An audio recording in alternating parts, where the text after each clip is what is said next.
একদিকে বলবেন ৭২-এর সংবিধান মানবেন না, আর একদিকে পদ্ধতি নেবেন। বিরোধী দলের মাননীয় সদস্যরা ওনারা জানেনই না ওনাদের কিসের উপরে আন্দোলন বক্তব্য রাখছেন।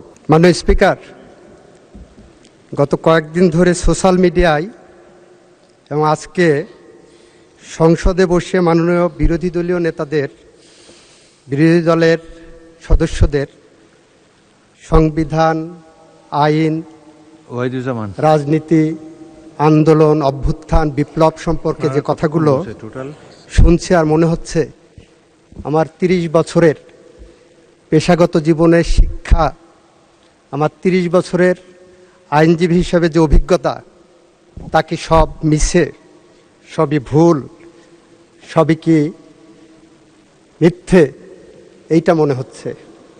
কিছুক্ষণের মধ্যেই আমার সম্বিত ফিরে আসার পরে মনে হলো বিরোধী দলের মাননীয় সদস্যরা ওনারা জানেনই না ওনাদের কিসের উপরে আন্দোলন বক্তব্য রাখছেন।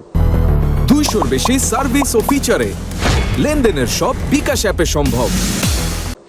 ওনাদের প্রথম বক্তব্য, ওনারা সংবিধান মানেন না, অথচ আজকের যে প্রশ্ন, 10 ধারার প্রশ্নের প্রথম কথাই বলা আছে, সংসদ সদস্য নির্বাচনের ফল ঘোষিত হওয়া 30 পঞ্জিকা দিবসের মধ্যে যে পদ্ধতিতে জাতীয় সংসদের প্রথম অধিবেশন আহ্বান করা হয়েছে, সেই পদ্ধতি অনুসরণ করে ওই পদ্ধতিটা হলো সাংবিধানিক পদ্ধতি।